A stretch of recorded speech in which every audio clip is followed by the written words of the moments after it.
Olá pessoal, aqui Marcelo Pimentel, oficial do Exército, na reserva. Eu gravo este vídeo no dia 1º de fevereiro de 2023, depois de 2 meses sem novos módulos por conta de situações pessoais que eu expliquei no último vídeo postado lá no final do mês de novembro. Vamos retomar então o curso A Palavra Convence e o Exemplo Arrasta, ou seja, o Partido Militar como vetor dos processos de politização das Forças Armadas e dos militares na visão deste militar inativo. Como vimos na parte final do último módulo, a introdução, eu conceituo e defino o Partido Militar como o grupo informal ad hoc, coeso, forte, hierarquizado, disciplinado, com características autoritárias e dirigido por cúpulas hierárquicas, generais e coronéis, formadas na AMAN nos anos 70 e 80, que, instrumentalizando as Forças Armadas, ou seja, seus integrantes, estruturas e família militar, se organizam e articulam para a conquista do poder e seu exercício, radicalizando, ao fazê-lo, os processos de politização das Forças Armadas, dos militares, e de militarização da política da sociedade. Esses processos constituem substrato fenomenológico de natureza sócio-histórica do protagonismo político das cúpulas hierárquicas das Forças Armadas. Como eu disse no módulo anterior, não fiquem assustados com o tamanho do conceito ou com sua complexidade aparente. Eu tenho certeza que no final do curso todos estarão percebendo e explicando o Partido Militar de forma até mais direta e objetiva que eu próprio. Ao apresentar o conceito, evidentemente eu me inspirei em algumas significações que se deram à expressão Partido Militar, ou Partido Fardado, ou Partidos Militares, ao longo do tempo, especialmente por analistas que nos últimos 100 anos se debruçaram a estudar aquele protagonismo político. Eu me valho também de conceitos que o sociólogo alemão Max Weber utiliza na sua abordagem da questão do Estado e da sociedade, especialmente os conceitos de partido político, estamento, burocracia, poder e dominação. Também utilizo compreensões que intérpretes do Brasil já expuseram a respeito do tema.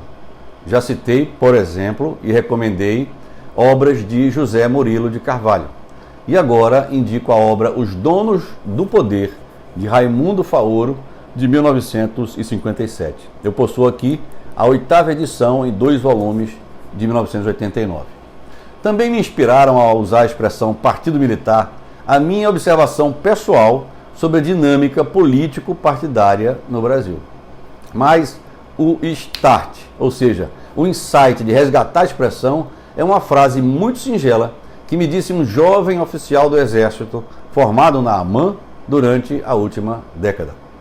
No início de 2019, quando me perguntou sobre a grande quantidade de militares no governo, expliquei a ele que praticamente toda a minha geração de oficiais, formada na AMAN nos anos 80, e da que formara a minha, a dos anos 70, estava ocupando cabeça, tronco, membros, entranhas e alma da máquina governamental do Estado.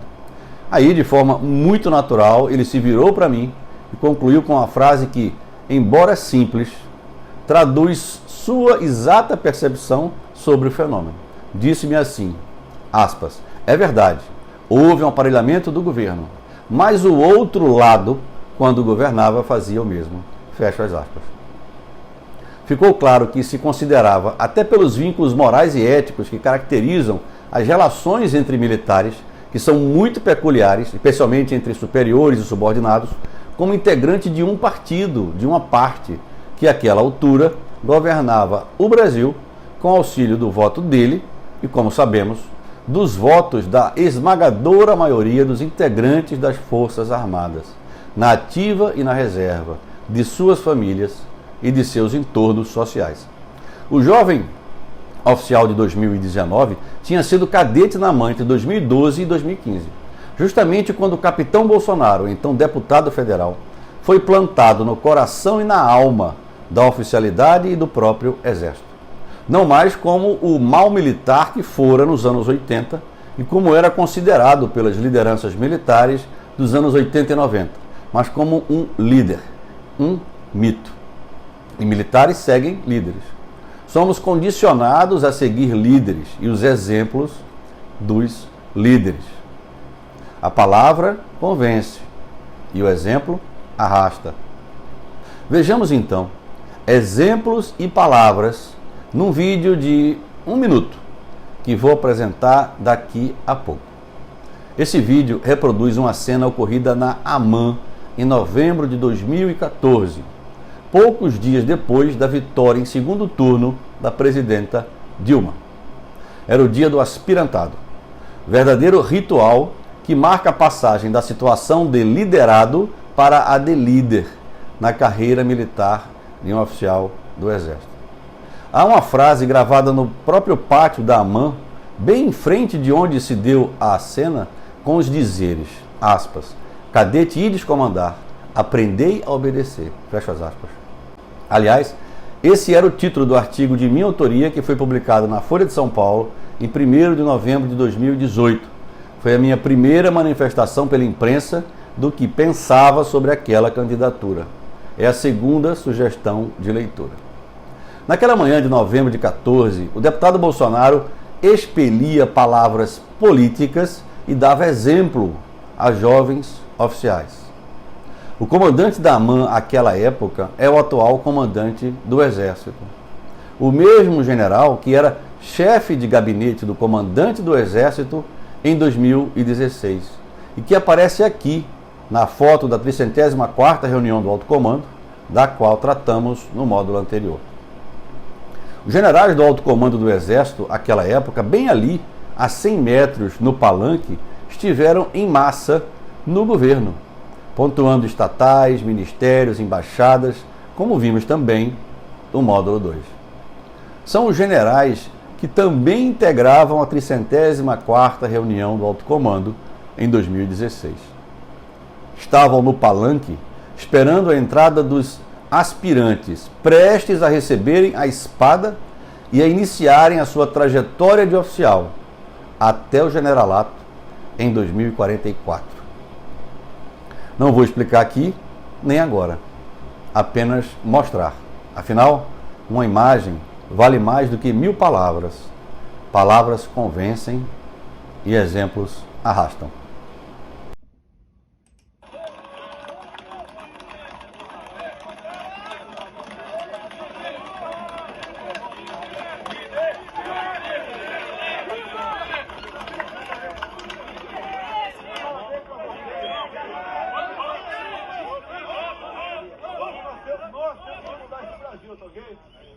Alguns vão morrer pelo caminho, tá? Mas eu estou disposto em 2018, seja que Deus quiser, tentar jogar para a direita esse país.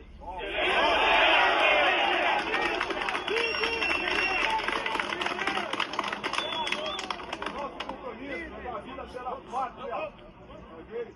E assim até morrer. E nós amamos o Brasil, temos valores e vamos preservá-los. Agora, o risco que eu vou correr, posso ficar sem nada.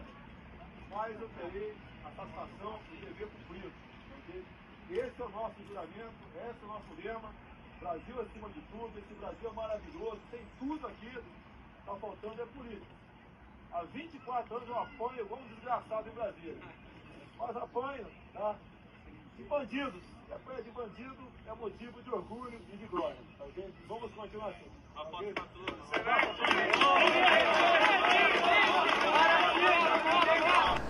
Pois bem, antes de apresentar categorias classificatórias para caracterizar o Partido Militar, é preciso deixar claro um aspecto muito importante. Em sua atual versão, o protagonismo político das cúpulas hierárquicas das Forças Armadas não planeja um rompimento institucional, nem o promoverá. Eu me refiro a golpes de Estado. O que se quer agora é vencer eleições, exercer o poder, como se fosse um partido. O que se quer agora é ampliar, aprofundar, naturalizar e diversificar o protagonismo político de cúpulas hierárquicas das Forças Armadas, como se fosse um partido. O golpe é muito mais uma narrativa e é utilizada com diversos fins, Dentre eles, o de deixar pairando uma sensação de medo generalizado de um rompimento institucional. Como disse Thomas Hobbes, parecer ter poder já é ter poder. Mas não é disso que nos ocuparemos agora, nem é esse o foco deste curso.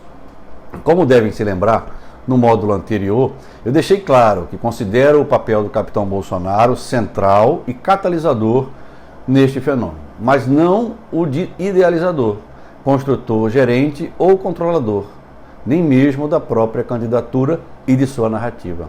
Ele não entrou na AMAN a pulso em 2014 para fazer aquele discurso que violenta a ética militar. Ele estava ali porque a sua geração estava ali também, no palanque, começando a comandar o Exército. Ainda está comandando o Exército, mesmo que apenas como referência e exemplo. Afinal, foram eles que escolheram os atuais integrantes do alto comando do Exército. Eu elegi 7 categorias que permitirão entender as ações desse grupo, seja dentro do governo, seja fora do governo, como típicas das de um partido político. E me refiro a partidos políticos programáticos e consistentes, como alguns que temos no Brasil em todo o espectro político ideológico. São os seguintes os elementos ou categorias: memória histórica e vocação institucional, base ideológica definida, pautas corporativas, pautas de interesse específico e pautas de interesse geral, distribuição do poder por uma direção partidária quando no governo, controle do governo quando no poder, formação continuada de lideranças e quadros partidários. E, finalmente, uma base eleitoral e militante. Vamos ver nesse módulo 3 a primeira das 7 categorias, a memória histórica e a vocação institucional do Partido Militar. Esse aspecto é intrínseco ao papel desempenhado pelos militares, como indivíduos, grupos, classe, estamento, corporação e coletivos, desde o período colonial. Com a emancipação política de 1822, as Forças Armadas, inicialmente o Exército e a Marinha, passaram a exercer papel político de primeira ordem, especialmente após a definição das fronteiras na Bacia do Prata, em 1870, com o fim da Guerra da Tríplice Aliança ou Guerra do Paraguai. Não à toa, 20 anos após o término da guerra, uma questão militar de ordem disciplinar e política deflagrou a queda do Império, substituindo um monarca por um marechal. Aliás, por 2 marechais alagoanos. Aliás, também inaugurando as arengas ou traições entre vice-presidente e presidente, tão marcantes na história política brasileira. Questões que foram muito bem aproveitadas durante este governo, que acabou de se encerrar, para sugerir uma aparente oposição entre o capitão Bolsonaro, presidente, e o general Mourão, vice-presidente. Mera ilusão, mero golpe de vista. A propósito, o vice estará no Senado pelos próximos 8 anos. E o capitão, ao menos agora, está em Orlando, na Flórida, Estados Unidos, em férias. Outras questões militares desencadearam o golpe de 1930, depois revisado para a Revolução de 30 pela historiografia. E não se pode esquecer que a data em que votamos para escolher nossos representantes políticos é justamente a da deflagração daquele rompimento violento da institucionalidade, o domingo mais próximo ao 3 de outubro. Outras questões político-militares se sucederam de lá para cá. O Estado Novo, em 1937, a deposição de Vargas em 45, seu suicídio em 54, a novembrada do general Lott de 55, o golpe do parlamentarismo em 61 e 3 anos depois, em 64, a própria tomada do poder pelos militares. Entenda-se, pelas cúpulas hierárquicas das Forças Armadas. Aquela época já com a aeronáutica e seus brigadeiros, juntando-se aos generais, almirantes, coronéis e comandantes do Exército e da Marinha. Não se pode esquecer que durante o breve período democrático de 1945 a 64, em todas as eleições presidenciais e em diversas eleições estaduais, havia pelo menos uma chapa composta por general, brigadeiro ou almirante. Dutra, Eduardo Gomes, Juarez Távora, Lott, Cordeiro de Farias, são apenas alguns dos muitos nomes conhecidos. Essa participação também caracteriza o protagonismo e, em diferentes proporções, acabou acirrando os ânimos militares dentro e fora dos quartéis. Militares perseguidos por uma ala do Partido Militar, que detinha poder político ou institucional, acabavam se vingando de seus antigos perseguidores quando assumiam aquele poder. Em minha família, sou testemunha de militares loteados, ou seja, transferidos ou punidos por se oporem à candidatura presidencial do general Lott, ainda ministro da Guerra do governo JK. Muitos desses oficiais loteados participaram das conspirações que levaram ao golpe de 64 e promoveram a sua revanche em relação ao próprio Lott e às outras correntes rivais dentro do Partido Militar. Considerando o caráter endógeno da família militar, pode-se avaliar o nível de profundidade da memória histórica daquele protagonismo do Partido Militar. Construía-se, ao longo desses anos, desses 100 e poucos anos, a memória histórica do Partido Militar. E todo partido programático, mais ou menos perene, possui essa memória, ou seja, o registro de sua atuação e da atuação de suas lideranças e bases no processo político. Ao longo desses 150 anos, independentemente do extrato social do militar, da aristocracia do Império Agrário, a classe média urbana do Brasil industrial, foi a cúpula hierárquica que protagonizou as interferências políticas das Forças Armadas, com maior ou menor carga ideológica e dramática.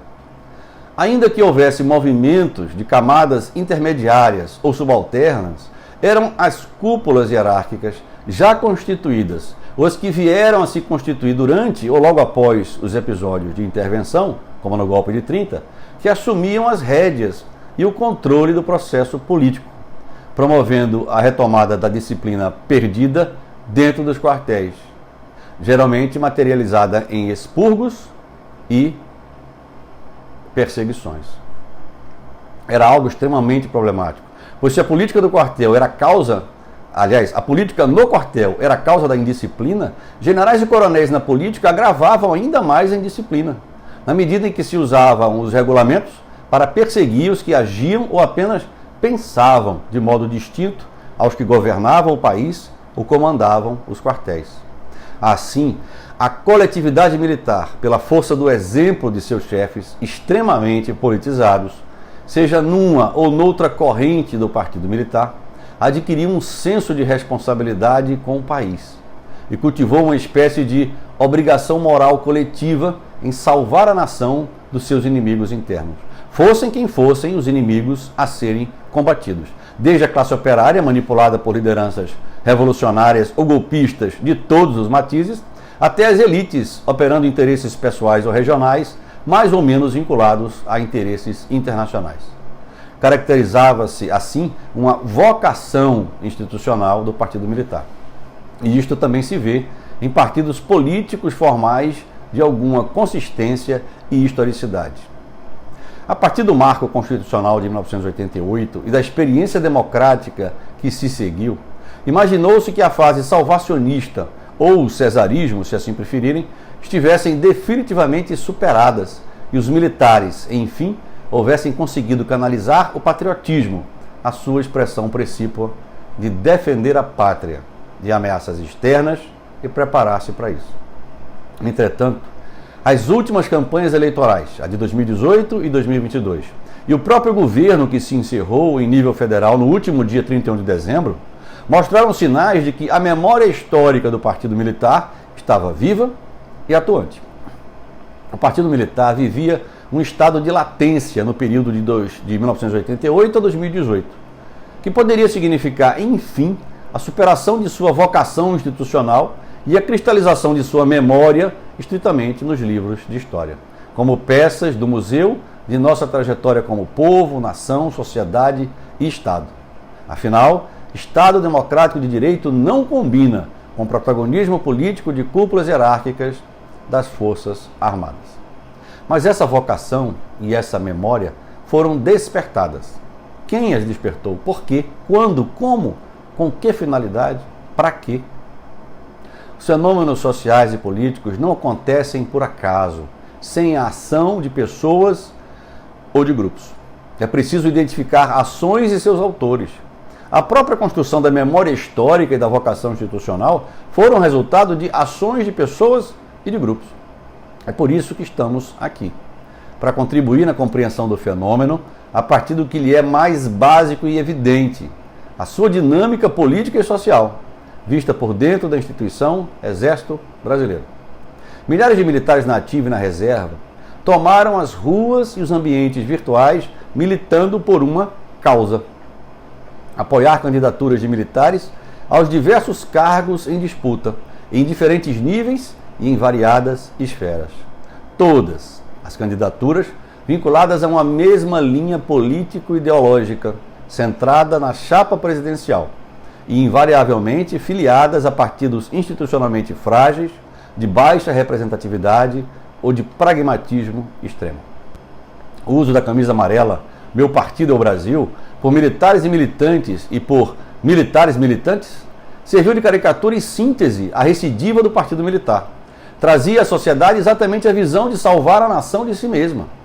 A frase Meu Partido é o Brasil simboliza a miopia ingênua, equivocada e perigosa, talvez deliberada, de um Brasil fracionado, em que se confundem opções político-partidárias e ideológicas, sempre de natureza racional e pessoal, os partidos, saúde da democracia, com sentimentos coletivos comuns a todos os brasileiros, ainda que expressos de formas distintas e variadas: o patriotismo, o amor, o afeto, a pátria. Sintetiza também a tradição histórica e a memória institucional que fundamentam o Partido Militar. A memória de ocupar de forma protagonista o palco político com figuras da cúpula hierárquica e a vocação de fazê-lo sempre para salvar o país. Não só como uma ilustração contextual, é importante lembrar o título do editorial da revista Seleções, de abril de 1964. Aqui, na publicação da revista norte-americana, vemos a intenção do editor em disseminar a narrativa dominante. Abro aspas. A história inspiradora de como um povo se rebelou e impediu os comunistas de tomarem conta de seu país. Por se tratar de um documento de significação muito especial, este artigo foi publicado em caderno separado, para que possa ser destacado intacto da revista e enviado a outras pessoas. Fecha as aspas. Como se vê, a salvação da pátria e o cesarismo em 1964 estiveram associados a interesses externos, especialmente da potência ainda hegemônica. Em 2018 também, ao que tudo indica. No próximo módulo, vamos abordar um aspecto vinculado à memória histórica e à vocação institucional do Partido Militar, a sua base ideológica.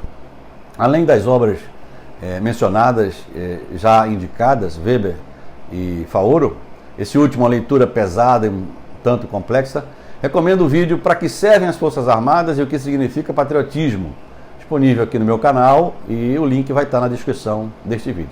E outras 3 leituras. Inicialmente, um brasilianista norte-americano, Thomas Skidmore. Até pela polêmica que envolve uma suposta atuação dele como espécie de agente da CIA, vale a pena ver como alguns acadêmicos estrangeiros, e aqui um dos Estados Unidos, enxergam o tema. A obra se chama Uma História do Brasil, publicado pela Paz e Terra, na edição de 1998. É uma visita muito breve sobre o processo de formação do Brasil, desde 1500 até meados do governo Fernando Henrique Cardoso.